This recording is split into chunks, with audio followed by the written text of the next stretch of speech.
In our work, we are less interested in understanding the future, but interested in many futures. What are the alternate visions? And so we are able to move away from the business as usual consensus to more messy, alternate, different visions we might actually find ourselves in. And we don't, of course, always end up working with projects that allow us to do that. There's a balance to be struck. So this is sort of some of the things we do. We have a small research lab where we do self-initiated projects in which we try and bring some of this thinking.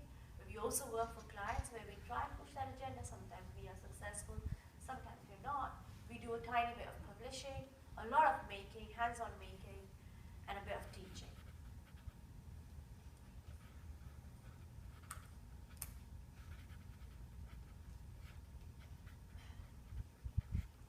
So I'm going to show you 3 or 4 projects from the studio to give you a sense of the kind of work we do. And of course, we can have questions and chats afterwards. So the first project, called The Song of the Machine, did it about 3-4 years ago. It was about the design of augmented prosthetic vision that would allow visually impaired people to start to be able to see again, using the science of optogenetics. Optogenetics is a combination of gene therapy and optoelectronic prosthesis. I'll let our scientist, Dr. Patrick Degenhardt, explain what I mean. Patients with retinitis pigmentosa go blind because the light-sensitive cells in their eyes are dysfunctional. The remaining circuitry is, however, intact. In 2003, the discovery of a special light-sensitive protein in algae led to the new field of optogenetics. We can use these special light-sensitive proteins to bring back some form of photosensitivity in the remaining cell layers of the retina. My team is developing a special optoelectronic headset to interpret the world and communicate with these newly light-sensitized cells. It is our hope that with the mixture of optogenetic gene therapy and our headset, that we can return lost vision to these patients. So that's kind of the project that the scientists were creating in their lab. In order to understand how people might react to this new kind of vision, they started doing image augmentation tests, thinking that people who can't see right now should be happy to at least start seeing the world in some form of a cartoonized vision or outline. However, much to their surprise, people said, I'd rather be blind than have my world look like this. As scientists, they were approaching this from a very data-centric perspective, whilst as designers, what we often ask is, what will our experiences of and with technology feel like, valuing human centricity over efficiency? The most interesting part of this technology for us was how the body is modified to better interact with the machine, rather than a machine adapting to the body's needs. So we continue to explore the design for the operating system of this new interface, taking into account deeper connections between such prosthetics and the brain's most vivid functions, that of memory and consciousness. What if we gave people with the prosthetic the potential to see in areas of the electromagnetic spectrum not visible to the normally sighted?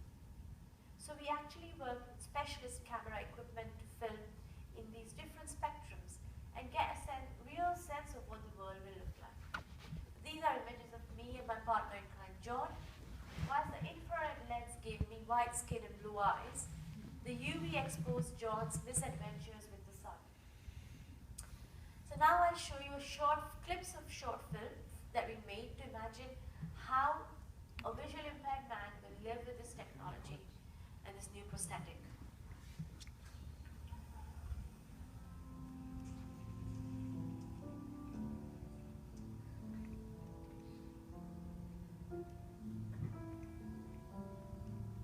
So UV.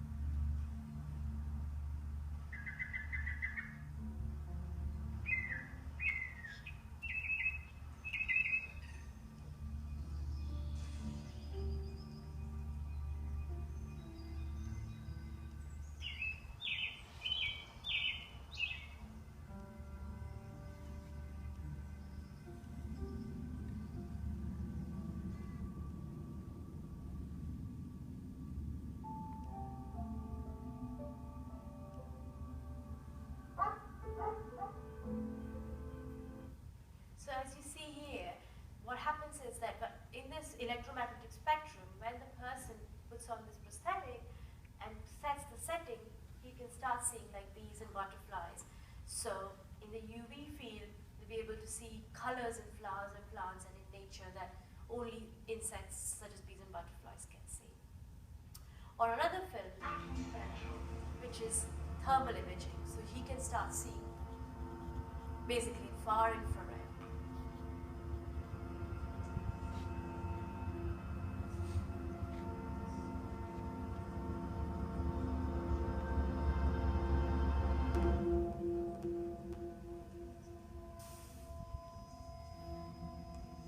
And augmented reality.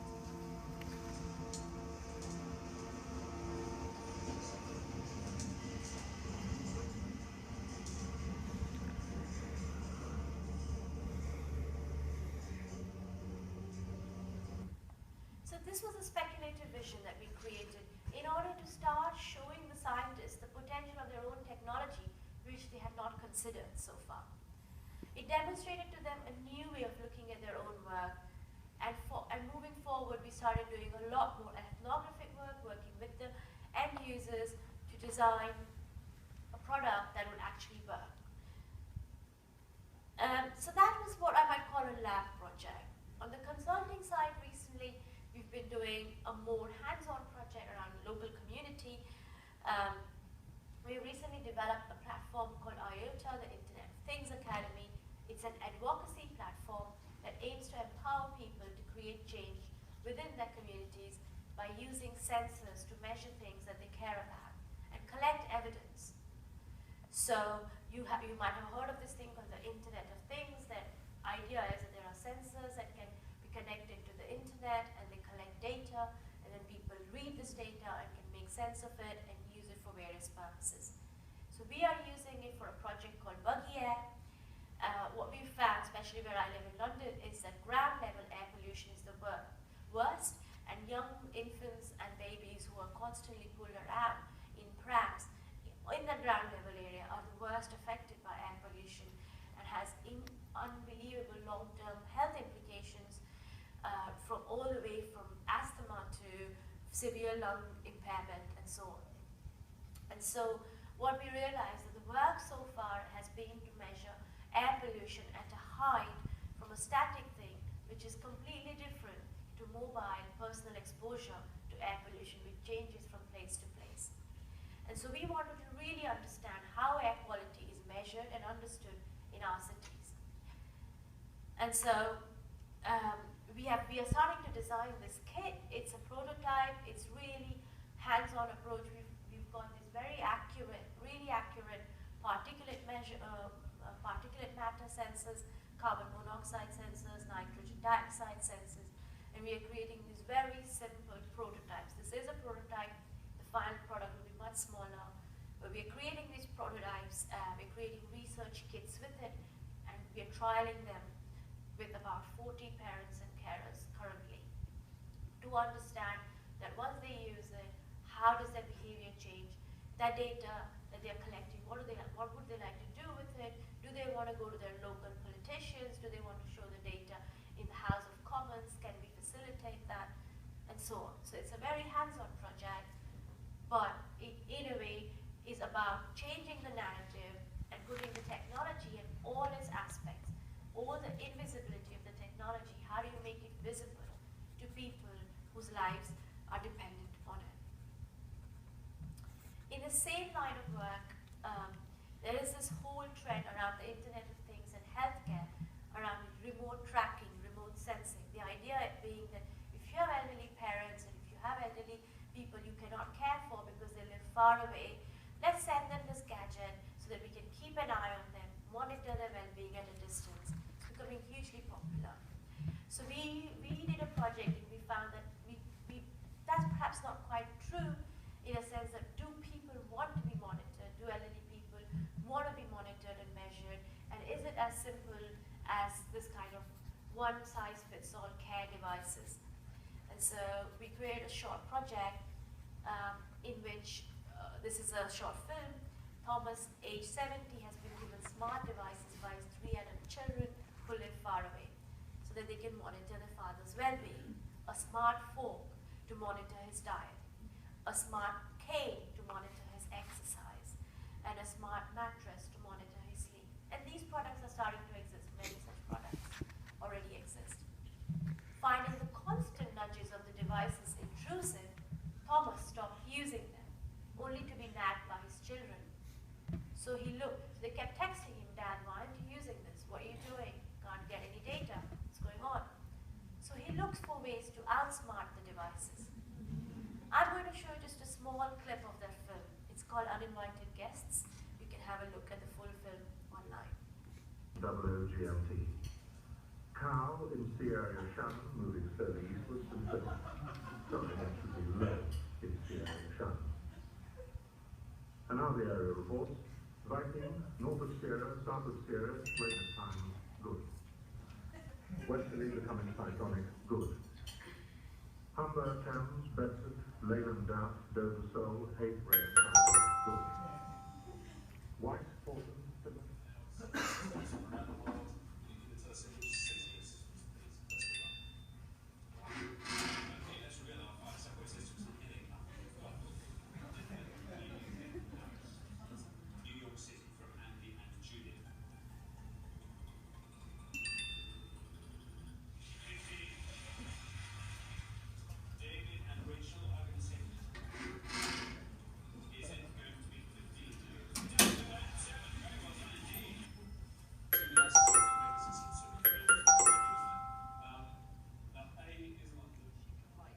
The telescope, the astronauts had to get the latch to lock. Just working, putting the doors back together so you can close the gap.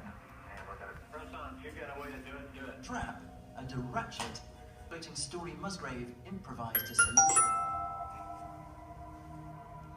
It was a success. The astronauts were elated. Anyway, so that was that brought a lot of response because people quickly, you realize you can't just hand over a device to somebody and expect them to just take it and use it in the way you've decided. It's much more complex than that, and that's where design can play an important role. On a completely different topic, slightly more on the activist strand, a short, very short project, 2-week project. The commissioner's brief was design a wearable. Again, very popular things, designing wearables. We wanted to use this just to talk about something more political. So our project is called Open Informant. So as we know, the NSA, GCHQ, and other government agencies, security services are still secretly collecting and scanning our personal information and correspondence for trigger words, from the overtly benevolent such as anthrax, assassination, bomb, to the seemingly